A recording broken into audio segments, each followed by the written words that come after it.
자, 여러분 안녕하십니까? 반갑습니다. 저는 이제 부동산 관련 세법 강의를 하고 있는 이기명입니다. 이미 여러분들에게 OT에서 말씀드린 것처럼 뭐 출제 경향이라든지 또 출제 문항 수 등 이런 것들은 말씀을 드렸습니다. 그래서 이번 과정으로 바로 이론 과정으로 들어가도록 하겠습니다. 이번 이론 과정에서는 좀 상세하게 여러분들이 시험에서 합격할 수 있도록 뭐 상세한 해설과 그리고 또 그 수업했던 내용들에 대해서 뭐 이렇게 몇 가지 지문 형태로, 지문정 형태로 복습까지 해 가시면서 여러분들에게 수업을 하도록 하겠습니다. 자, 우리 중개사 시험은 이제 지금 부동산 관련 세법이죠. 정확히는 부동산 관련 세법인데, 근데 이 부동산 관련 세법이 이미 말씀드린 것처럼 전체적으로 우리가 출제가 되는 것이 아니라 세법 전 범위가 출제되는 것이 아니라 일부 우리 부동산과 관련된 조세 위주로만 출제된다고 이미 말씀드렸습니다.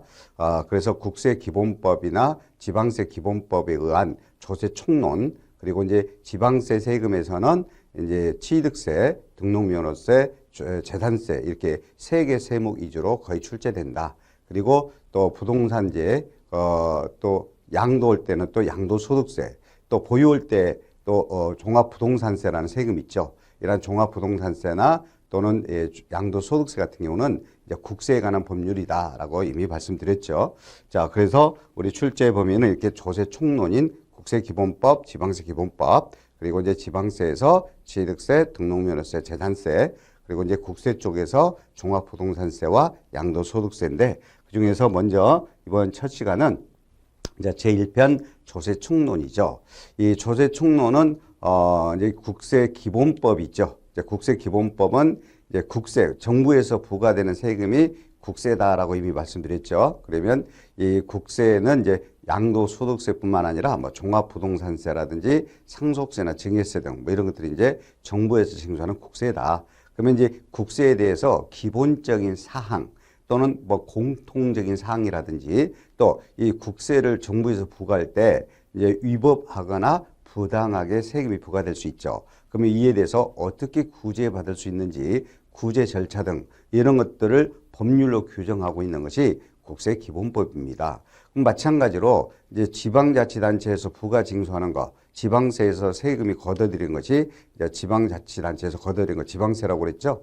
그러면 이런 지방세는 이제 뭐 취득세도 있고 등록면허세도 있고 재산세도 있다. 이미 말씀드렸죠. 그러면 이러한 이 지방세도 기본적인 사항이라든지 공통적인 사항이라든지 또 지방자치단체가 지방세를 부과할 때 위법하거나 부당하게 세금 부과될 수도 있죠. 그럼 그러한 부당한 지방세 부과 처분에 대해서 어떻게 구제받을 수 있는지 이러한 지방세에 대한 기본적인 사항, 공통적인 사항, 또 지방세 불복 절차 등 이런 걸 또 규정하고 있는 것이 지방세 기본법이다라고 했습니다. 그럼 이러한 지방세 기본법하고 국세기본법을 합쳐서 이제 조세총론 부분인데 이런 조세총론은 내용은 상당히 많이 구성되어 있습니다만 문항 수로는 두 문항이 출제되고 있다라고 했습니다. 자, 그러면 먼저 우리 이제 조세총론은 또 두 개 장으로 이렇게 구분했습니다. 조세 내용, 조세에 관련된 여러 가지 일반적인 내용이죠. 뭐 조세 정의라든지 또 조세에 대한 특징이라든지 또 조세 관련 용어 등이라든지 또 납세 의무 등 여러 가지 그 조세에 관련된 그런 일반적인 내용들이 바로 1장 조세 내용이고 그다음에 2장은 자 조세 분류죠. 자 세금이 이제 어떻게 이제 분류되는지 특히 이제 부동산 관련 중심으로 부동산 취득할 때 보유할 때, 양도할 때 어떤 조세들이 관련되는지 그 다음에 또 지방세에 대한 여러 가지 어떻게 지방세가 부과 징수되는지 이런 것들은 제2장으로 했습니다. 자, 그러면 먼저 제1장 조세의 내용이죠. 자, 조세의 내용은 또 여러 가지 내용으로 구성됐다고 그랬어요. 그래서 제일 첫 번째 이제 세금에 대한 정의 및 특징이 있습니다. 자, 우리 직접적으로 세금이 뭐다? 통상 우리가 이제 세금이지만 뭐 이제 이렇게 우리는 이제 조세라고 그러죠. 한자로 조세라고 그러는데 이 제가 편하게 그냥 세금이라고 말씀드릴게요. 이 세금에 대해서 뭐 정의가 법률로 규정되어 있지는 않습니다. 근데 이제 통상 우리가 이제 세금이라는 것은 이렇게 정의를 합니다. 일반적으로 세금은 이 오로지 국가와 지방자치단체에서만 세금이 부과되고 징수되죠. 그리고 이제 재정 수입 조달 목적으로 이제 당연히 이제 자금이 필요하잖아요. 그래서 국가나 지자체가 돈이 필요하다는 거죠. 그래서 그러한 자금을 필요한 자금을 조달하기 위해서 무조건 우리가 세금이 부과될 수는 없습니다. 이미 제가 OT에서 말씀드린 것처럼 법률에서 정한 요건이 돼야 됩니다. 과세된 요건. 그 과세할 수 있는 요건이 법률로 규정돼 있죠. 이 법률이 이제 우리 통상 이제 조세법이죠. 조세법, 지방세법이나 또는 종합부동산세법, 소득세법 등 이러한 법률에다가 요건을 규정하고 그 요건이 충족되어야만 세금을 언제까지 신고해서 내라 또는 언제까지 납부하라고 이렇게 고지 등을 합니다. 그래서 언제까지 신고하고 납부해라 또는 언제까지 고지서 발급을 통해서 언제까지 납부해라 이렇게 언제까지 세금을 내라라고 하는 것이 부과라고 그러죠. 그리고 이렇게 언제까지 세금 내라고 했으면 이걸 받아내야 되죠. 이 받아내는 것을 거두어 드린다는 거죠. 이 거두어 드리는 것을 이제 징수라고 합니다. 그래서 언제까지 신고해서 내라. 그리고 이걸 받아내는 것, 이걸 부가징수죠. 부가징수하는 것을 우리가 이제 조세라고 합니다. 그래서 조세는 국가나 지방자치단체에서 자금을 조달하기 위해서 아무 근거 없이 아니라 법률에 규정된 요건이 충족돼야 되죠. 그리고 뭐 대가 없이 직접적인 세금 낸 만큼 대가를 직접적으로 대가 없이 일방적으로 요건만 충족되면 언제까지 세금 내라 부과도 하고 받아내는 것, 징수하는 것이 바로 우리가 조세라고 합니다. 조세. 그러면 이러한 조세 정의에 따라서 구체적으로 조세 특징을 보자라는 거죠. 세금은 여러 가지 특징이 있지만 통상 이렇게 이제 5가지 특징으로만 여러분들이 좀 이해하시면 되겠습니다.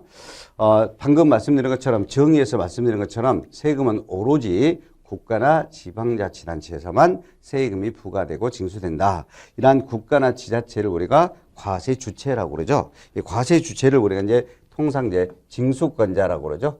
세금 징수권자라고 합니다. 세금 징수권자라고 그러죠.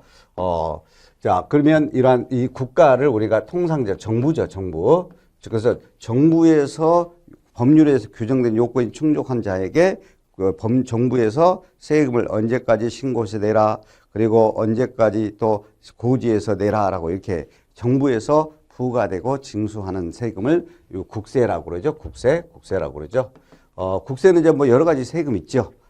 이제 흔히 여러분들 소득세라든지 물론 이제 여기서 소득세는 뭐 종합소득세도 있고 통상 사업소득 등은 종합소득세 등으로 되죠. 또 부동산 양도할 때 양도소득세 등 이러한 소득세라든지 또 종합부동산세, 뭐 고액으로 부동산을 보유하고 있으면 종합부동산세라든지 또 뭐 상속재산에 대한 상속세, 증여재산에 대한 증여세 이런 것들이 이제 국세죠. 그래서 이 국가가 이렇게 부가징수하는 것이 이제 국세라 하고 또 지방자치단체에서 부가징수하는 것. 지방자치단체는 뭐 도에서 부과되기도 하고 시군에서 부과되기도 하고 또는 특별시나 광역시장이 또 부과되기도 하죠. 이렇게 통상 뭐 도라든지 시군 등에서 부과되는 세금이 우리가 지방자치단체죠. 지방자치단체에서 부과되는 세금을 우리가 이제 통상 지방세라고 그러죠. 지방세도 뭐 여러 가지 세금으로 구성되어 있습니다. 부동산을 취득할 때 내는 취득세라든지 부동산 등기 칠 때 등록면허세라든지 또 부동산을 6월 1일 날짜로 보유되고 있으면 뭐 재산세 등 이런 것들이 바로 이제 지방세가 되는 거죠. 그래서 오로지 세금은 이렇게 정부인 국가나 또는 도나 시군 등 지방자치단체에서만 부가징수한다. 그리고 국가가 부가징수하는 것이 국세라 하고 지방자치단체에서 부가징수하는 것이 지방세가 되죠. 그 다음에 이제 지방세는 또 나눠져요. 지방세는 도에서 부가징수되면 도세라고 그러고 시장이나 군수 등이 부과되면 시군세라고 하죠. 또 특별시장이 부과되면 특별시세, 광역시장이 부과되면 광역시세 등 이렇게 또 지방세는 또 여러 개로 또 나눠집니다. 구체적인 내용은 또 다음에 또 설명하도록 하겠습니다. 자, 결론 짓겠습니다. 조세는 오로지 국가나 지방자치단체에서만 부과되고 징수된다. 그리고 국가가 부과하고 징수되는 것이 바로 국세라 하고 또 지방자치단체 도나 시군에서 부가징수되는 세금이 바로 지방세다. 이렇게 아시면 되겠고 국가나 지자체가 아닌 여러 공공단체에서 징수되는 것도 있어요. 예를 들면 뭐 대한적십자사에서 대한적십자사 회비 같은 거 또 여러 가지 또 뭐 상공회의소 등 뭐 상공회의소 회비 등 여러 가지 또 그런 그 각종 회비 같은 것들이 있어요. 그런 것들은 과세 주체가 국가나 지자체가 아니기 때문에 그런 것을 우리가 조세라고 볼 수가 없습니다. 조세가 아닌 대한적십자 회비 같은 거 또는 여러 가지 뭐 개발 부담금 같은 거 수익자 부담금 등 그런 것들은 공과금이라고 합니다. 공과금. 그리고 이 조세는 오로지 국가나 지자체에서 징수되지만 또 부과는 목적이 있겠죠. 부과는 목적이 있는데 여러 목적이 있을 겁니다. 여러 거. 근데 가장 궁극적인 목적은 돈이 필요하다는 거죠. 국가나 지자체가 유지되려면 당연히 자금이 필요하죠. 그래서 엄청난 자금이 필요하죠. 이러한 자금을 충족하기 위해서 조달하기 위해서 이렇게 세금이 부과됩니다. 이게 이제 우리가 통상 재정 수입 조달 목적이라고 하는데 흔히 뭐 국고적 목적이다 뭐 이런 말 들어봤을 겁니다. 국고적 목적이다라고도 합니다. 자금 조달 목적이다. 물론 이것 이외에도 부차적인 목적이 있습니다. 이것 이외에도 이런 조세를 부과해서 보다 너무 빈부격차가 크죠. 그래서 부자들한테는 세금을 많이 걷고 또 소득이 적은 사람들한테는 적게 부과해서 어떤 그 누진과세를 통해서 어떤 그 소득 재분배 그런 목적도 있고 또 주택 문제 해결되는 그런 목적도 있습니다. 또 부동산 투기를 억제하는 그런 기능도 있고요. 여러 가지 역할 목적이 있지만 가장 주된 목적은 자금 조달 목적이다라고 얘기하시면 되겠습니다. 자, 그리고 아무리 국가나 지자체가 자금 조달 목적으로 세금이 부과하더라도 아무 근거 없이 부과해서는 안 되는 거죠. 반드시 법률에다가 과세 요건을 규정하고 그 요건이 충족되어야만 세금이 부과되죠. 그래서 이렇게 법률을 우리가 이제 통상 우리가 이제 세법이라고 말합니다. 세법. 이제 법률은 이제 여러 가지 세법으로 구성되어 있죠. 뭐 지방세는 지방세법 또는 뭐 종합국세는 또 국세 관한 법률이 많습니다. 종합부동산세법, 소득세법 등등. 그래서 법률에다가 요건을 규정하고 그 요건이 충족되어야만 세금이 부과된다. 이때 이 과세 요건이 있는데 이 과세 요건은 통상 납세 의무자. 자, 해당 법률에서는 누가 세금을 내야 되는지 납세 의무자를 법률로 규정하고 있습니다. 그럼 법률로 규정된 그 납세 의무자에 내가 해당되어야만 정부나 지자체에서한테 세금이 부과될 수 있어요. 그리고 세금이 부과하려면 과세 대상, 무엇을 대상으로 한다. 이제 어떤 소득을 대상으로 한다. 어떤 재산을 대상으로 한다. 그래서 소득이나 재산 등 이러한 과세 대상 있죠. 그래서 모든 세금마다 과세 대상이 법률로 규정되어 있습니다. 그리고 세금이 얼마에 해당하는지 금액으로 산출이 돼야 돼요. 그 세금 산출은 과세 표준에다가 세율을 곱하기입니다. 세율을 곱하기예요. 이 과세 표준에다 세율을 곱하면 이제 이걸 우리가 이제 산출세액이라고 그래요. 이렇게 곱하면 산출세금이라고 합니다. 세금이 얼마인지 산출이 돼야 돼요. 이 산출세액이 나와야 됩니다. 그래서 법률에다는 기본적으로 납세 의무자, 세금이 부과되는 대상, 그 다음에 얼마를 과세 표준으로 한다. 그 다음에 몇 프로 세율을 곱한다. 이렇게 법률에다가 이런 것들이 다 요건이 규정돼 있고 그 네 가지 요건이 충족되어야만 우리가 이제 세금이 부과된다. 이를 우리가 통상 조세 법률주의라고 그러죠. 조세 법률주의. 법률에 의한 과세 요건이 충족돼야만 세금이 부과된다라는 것을 조세 법률주의라 합니다.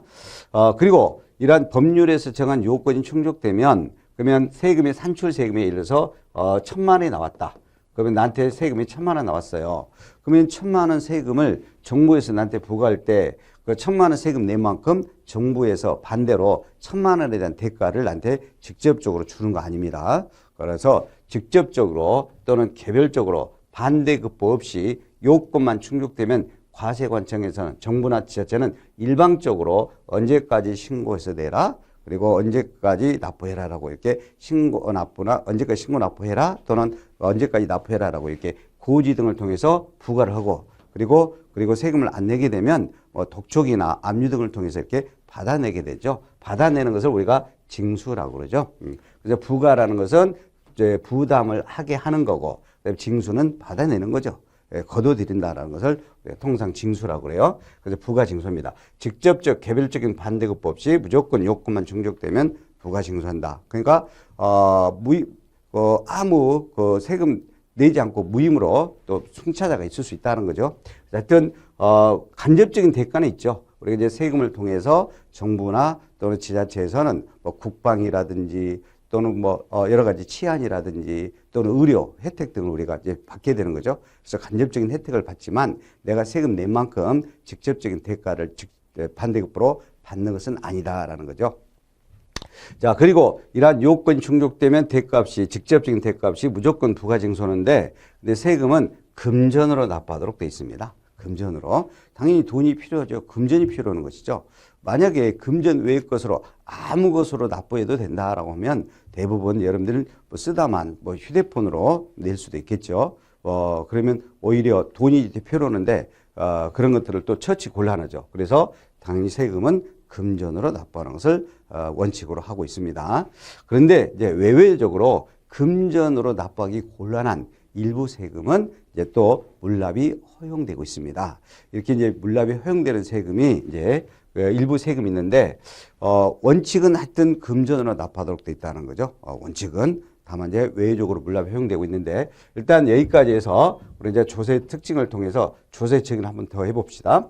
자, 조세라는 것은 국가나 지방자치단체가 재정 수입을 조달할 목적으로 법률에 규정된 요건이 충족되면 직접적으로 개별적인 반대급부 없이 일방적으로 요건이 충족되면 부가징수하는 금전 납부를 통상 우리가 조세라고 하는 것이다.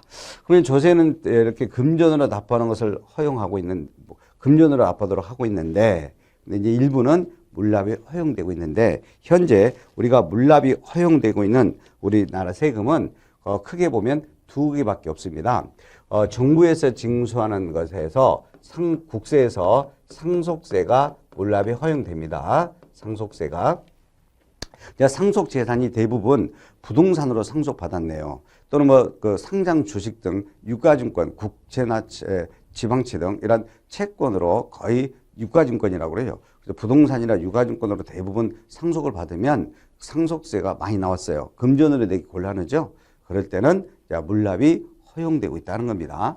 상속세는 그 부동산이나 주식 등 상장 주식 등 유가증권으로 이렇게 납부를 허용하고 있어요. 이게 우리가 이제 상속세 물납이죠. 근데 이 상속세 물납은 우리 중개사 시험에서는 출제 범위가 아니기 때문에 출제되지는 않습니다. 당연히 이제 우리가 지방세에서 물납이 출제되는데 지방세에서 지금 물납이 허용되고 있는 것은 재산세만 물납이 허용됩니다. 근데 이제 재산세도 이제 물납이 허용되는데 무엇으로만 납부를 허용하고 있냐면 금전으로 납부하기 곤란하면 미리 신청을 해서 납부기한 10일 전까지 신청을 해야 됩니다.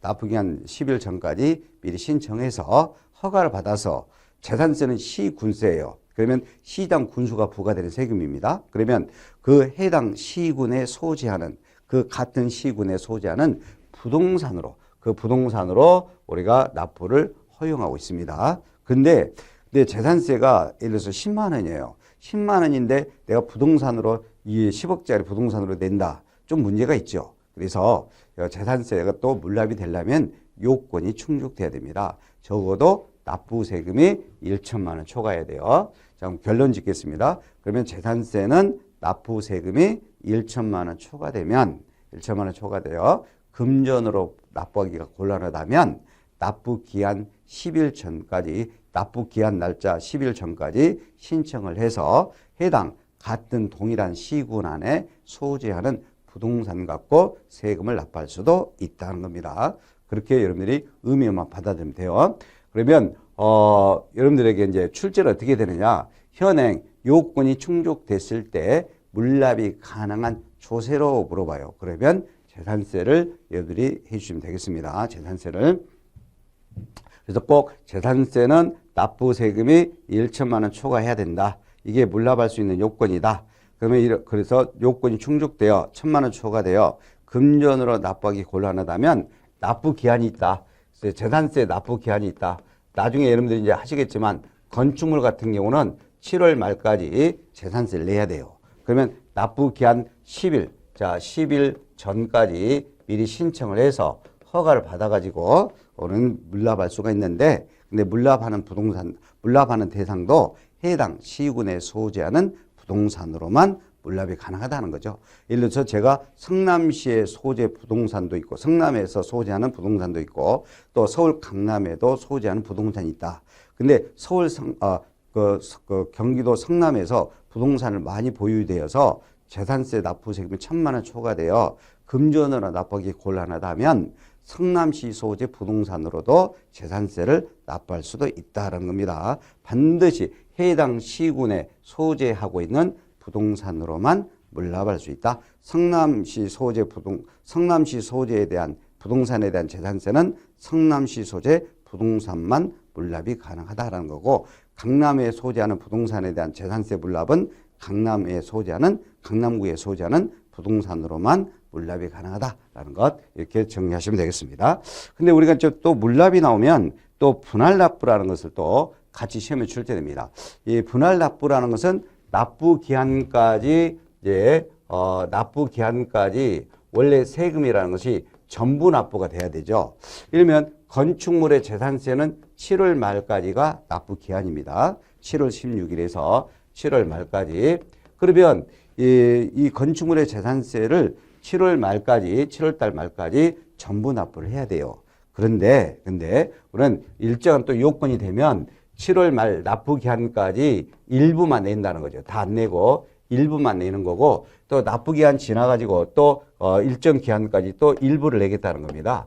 납부 기한 지나가지고 일정 기한까지 여기까지 또 일부를 내겠다는 거죠. 이렇게 나눠서 내는 것을 우리가 통상 분할 납부라고 그래요. 두 글자로 그냥 통상 분납이라고 합니다. 그러면 이렇게 이제 분납을 하려면 납부 기한 날짜까지만 신청하면 됩니다. 납부 기한까지 신청하면 돼요. 신청하면 됩니다. 이제 신청을 하는데 이렇게 납부 기한까지 신청해서 납부 기한까지 전체 세금 중에서 일부 내고 나머지를 또 일정 기한까지 일부 내서 이렇게 분할 납부, 이렇게 납부 기한까지 신청해서 이렇게 일부를 분할해서 낼 수 있는 그런 세금이 몇 가지 안 돼요. 일단 재산세는 이렇게 가능합니다. 250만 원 초과되면 납부 기한까지 신청해 가지고 나머지 일부를 2개월이라고 그래요. 이렇게 2개월, 2달 안에 나머지 일부를 납부할 수 있습니다. 그래서 재산세는 250만 원 초과되면 납부 기한 날짜까지만 신청해서 일부를 2개월 내에 일부를 납부할 수 있다라는 거죠. 이래서 400만 원이다 그러면 이렇게 할 수 있다는 겁니다. 납부 기한까지 신청해서 250만 원 초과됐으니까 납부 기한까지 신청해서 내가 납부 기한까지 250만 원 내고 그다음에 400만 원에서 250을 뺀 150만 원만 2개월 내에 이렇게 일부를 납부할 수 있어요. 내가 신청을 해서. 그다음에 이 종합부동산세는 부동산 물납은 허용이 안 돼요. 물납은 허용이 안 되지만 250만 원 초과되면 납부 기한까지 신청해서 6개월 내에 또 일부를 분할해서 낼 수 있어요. 종합부동산세. 그다음에 양도소득세도 이렇게 1,000만 원 초과되면 1,000만 원 초과돼야 돼요. 양도소득세는 1,000만 원 초과되면 또 2개월 내에 또 분할해서 납부할 수 있어요. 그래서 종합부동산세나 양도소득세는 부동산 물납은 허용되지는 않지만 그러나 또 일정한 금액이 초과되면 무엇은 가능하다라는 것, 분할 납부는 가능하다라는 것을 아셔야 됩니다. 우리 33회 시험에서는 이 문제가 출제됐어요. 종합부동산세가 200만 원인 경우에는 6개월 이내 일부 세금을 나눠서 분할 납부할 수 있다. 틀리죠. 200만 원 갖고는 분할 납부할 수가 없습니다. 250만 원 초과되어야만 6개월 내에 분할 납부할 수 있다는 것. 그리고 양도소득세는 꼭 1,000만 원 초과돼야만 분할 납부할 수 있다는 것.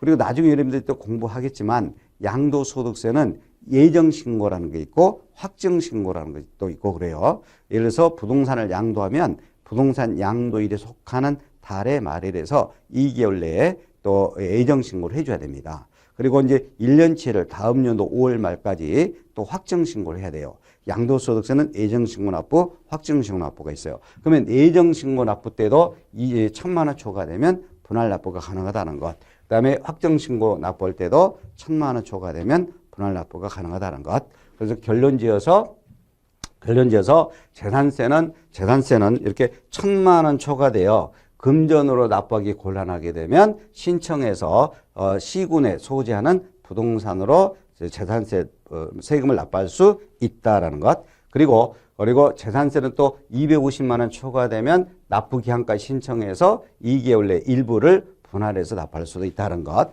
그다음에 종합부동산세나 양도소득세는 절대 물납은 허용되지는 않지만 종합부동산세는 250만 원 초과되면 6개월 내 일부를 분할해서 낼 수 있다는 것. 양도소득세는 1천만 원 초과되면 신청해서 2개월 내 분할 납부할 수 있다는 것. 그리고 양도소득세는 예정신고 때도 1,000만 원 초과되면 분할 납부가 가능하다는 것 꼭 정리해야 되겠습니다. 자, 그러면 이번 시간에 했던 걸 좀 몇 가지 정리하면 하여튼 조세는 과세 주체 징수권자에 따라서 국가가 부과하는 조세를 우리가 통상 국세라 그러고 여러 가지 세금 있죠. 지자체에서 부과되는 조세를 우리가 이제 통상 지방세라 한다라는 것. 그리고 이항지문이죠. 조세는 법률에 규정된 요건이 충족돼야만 세금이 부과된다라는 것. 그리고 재정 수입, 국가나 지자체의 재정 수입을 조달 목적으로 한다라는 것. 그리고 현행 상황입니다. 현행 세법에서는 지방세는 재산세에 대해서 그다음에 국세는 양도소득세나 종합부동산세 등에서 무슨 납부에 관한 규정이 있다? 분할 납부에 관한 규정이 있다라는 것. 그리고 재산세는 부동산으로 물납할 수 있는 또 물납할 수도 있다는 것. 그래서 이 재산세는 물납과 분할 납부가 모두 가능하다는 것. 종합부동산세와 양도소득세는 물납은 허용되지는 않지만 분할 납부가 가능하다는 것까지 여러분에게 설명했습니다. 또 다음 시간에 또 내용을 보도록 하겠습니다. 여러분 수고 많으셨습니다.